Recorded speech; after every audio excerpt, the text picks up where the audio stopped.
Guardians or not, being my champion gets you several interesting benefits, of which are testing my weapons for me, prototyping them, if you will. First, hands on brand new tech.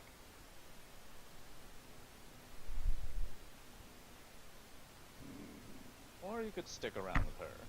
She motions at Ishana. Stick with her nice, happy, fluffy spirit shit. Her silly nonsense that doesn't work in the face of clearly technological monsters. What is your relationship with Sachi?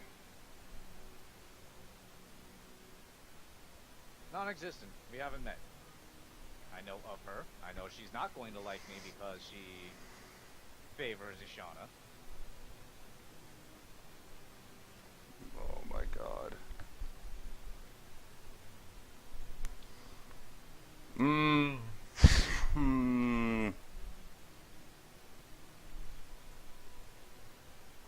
Though how a woman ever came to such power is beyond me.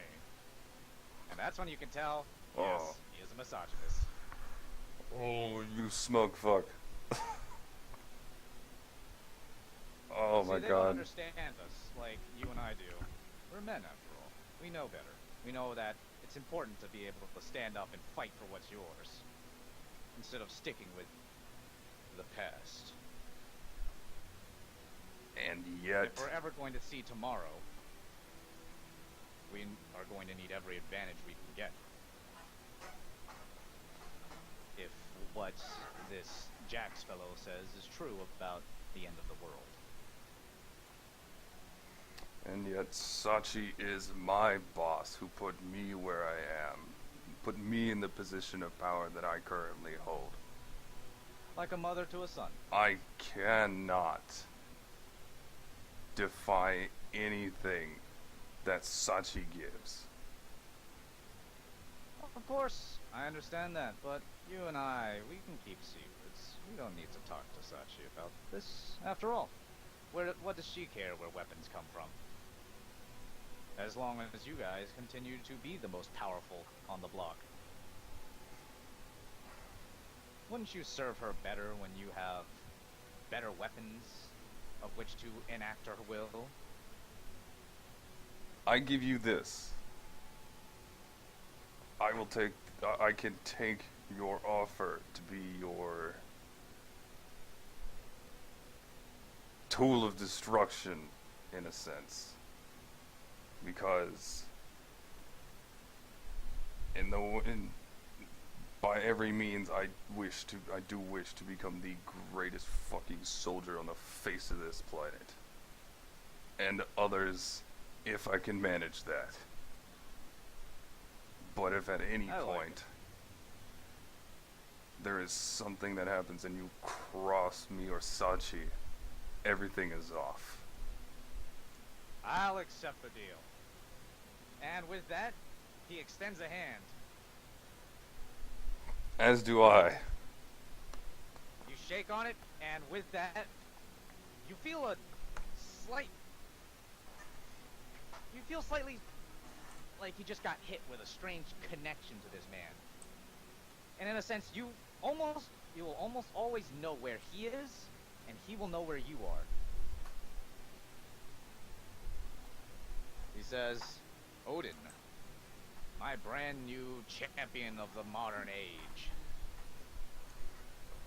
We'll do good work together. And we'll fix this planet. At the end of the day, my interest is still saving the planet. And with that, he takes out 2 more cases of nuclear rounds. He hands them over to you. Each set contains 16 shots. You currently have 3 sets of 16 shots. Okay. Do I need to should I keep track of this? Yes. Okay. These shots are kinda deadly. Okay, I'm gonna write that down. So 3 sets of 16, it's 48. These shots are deadly because they go straight to aggro. So, I guess... So when you use these shots in any shotgun, doesn't matter what it is, it will always come out at 3 aggravated damage for damage. Wow. Okay. Still running off all the same rules that the shotgun works too, right? It runs off of 8 agains. Okay. So forget the 9 again rule.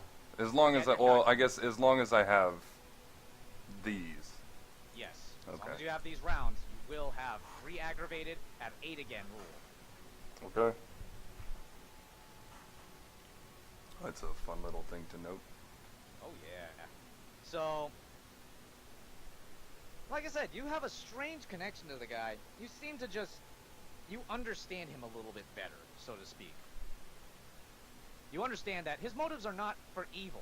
He is in a very heated competition with Ishana. Extremely heated.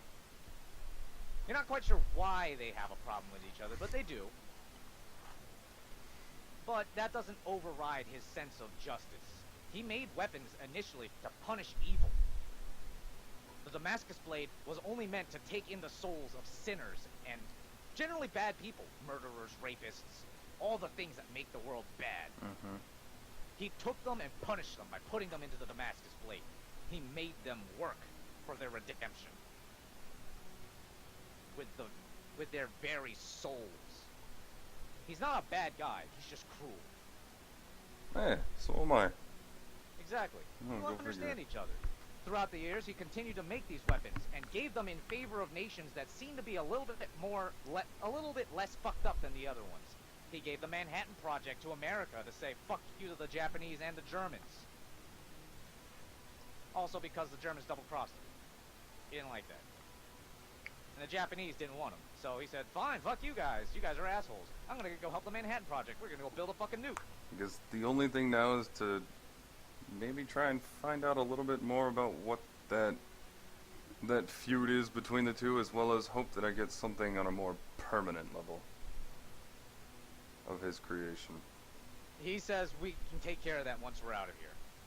Unfortunately, this is all I've got on me. Unless you wanna... He opens it up and he shows a list of very historical looking weapons. He's very much like Ishana in this regard. He has a list of weapons. And he says, I don't think any of these are very suitable for you, though. You're a very different class of champion. I do not believe in extensions of one's fists. Just a fist. And that's why I like you. We'll get you something once I get out of here. I very much enjoy. And he like looks at your hand and he looks kind of like he's taking in the measurements with his own brain. Okay, I understand. Ah, I see. I have a thought. I have an idea. And he goes off to the corner and just begins to like write stuff down. He's thinking very... You can see, compared to Ishana, when Ishana makes a weapon, she builds it with a lot of soul, a lot of thought, a lot of craft and care, almost like a mother to a child. Zulfikar, on the other hand, he's a genius. He is fucking brilliant. You could just see the gears turning in this guy's head. He was made to build weapons. And he just goes through it, and he's thinking of something, and it's in the form of a gauntlet. You can tell. He's got something fun for you. He says, every single champion needs a weapon. A weapon that will be remembered in history forever. I will make you something. And I look forward to it. Oh, I look forward to seeing you use it. And Barry's kind of just like, dude, this guy's like mean to Shauna. What's the deal?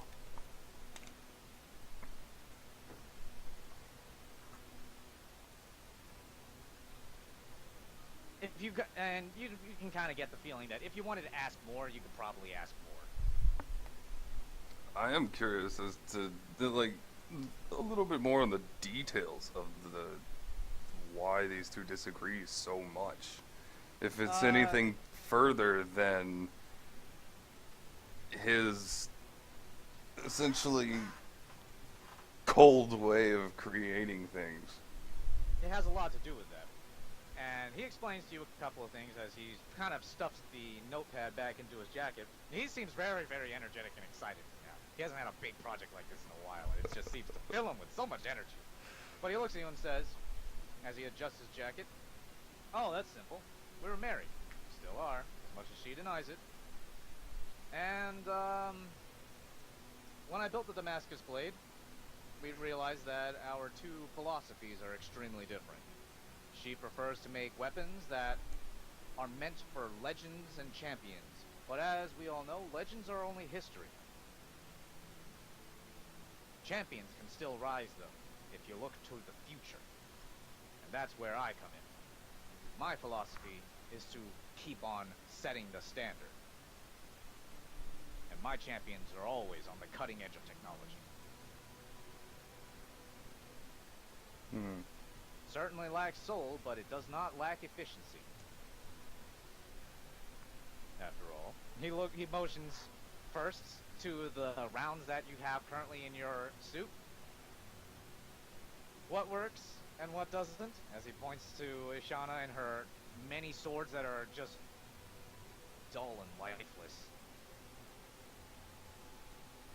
And she seems to be very much keeping them in a place where they can be safe inside of her jacket. She's kind of bundling them up and just like she almost looks like a mother who's holding on to her sick child, is what she looks like with these weapons.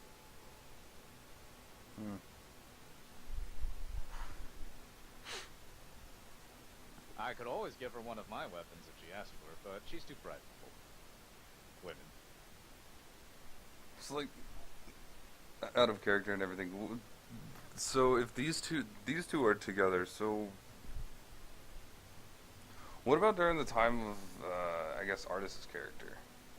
Artis's character? Yeah. That never happened. Okay. Yeah, that essentially never happened. Okay, because if I recall I know that correctly, they got married. yeah. Okay. Yeah. That was That just never- something else that was on my mind. Is what? Yeah, what became of that? Yeah, no, I redacted that in favor of this because. Okay. But at this point, Jack seems to have found something, and he looks back and says, "All right, guys. Unfortunately, I found what we need to. I added the unfortunate for a good reason, and that's when you hear something outside shift. Two things shift. It says, yeah, we got some visitors. And that's when you see angels being created in the walls.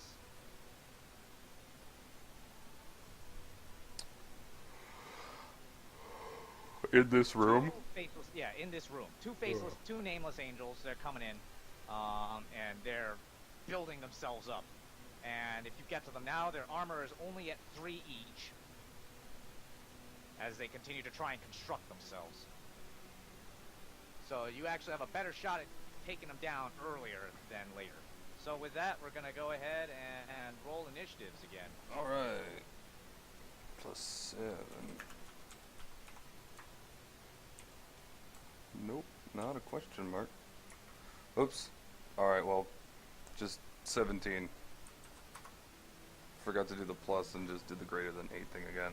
Same number, so... Alright.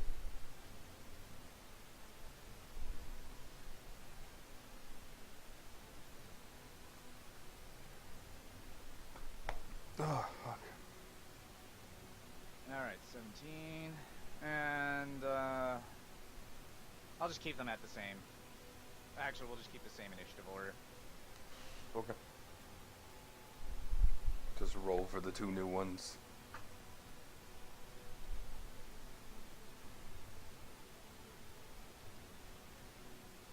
I wonder if any of this music is royalty. Or royalty free, I should say. I don't know.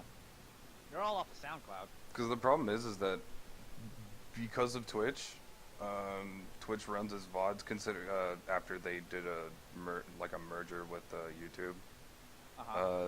They run the same codec that YouTube uses in terms of music.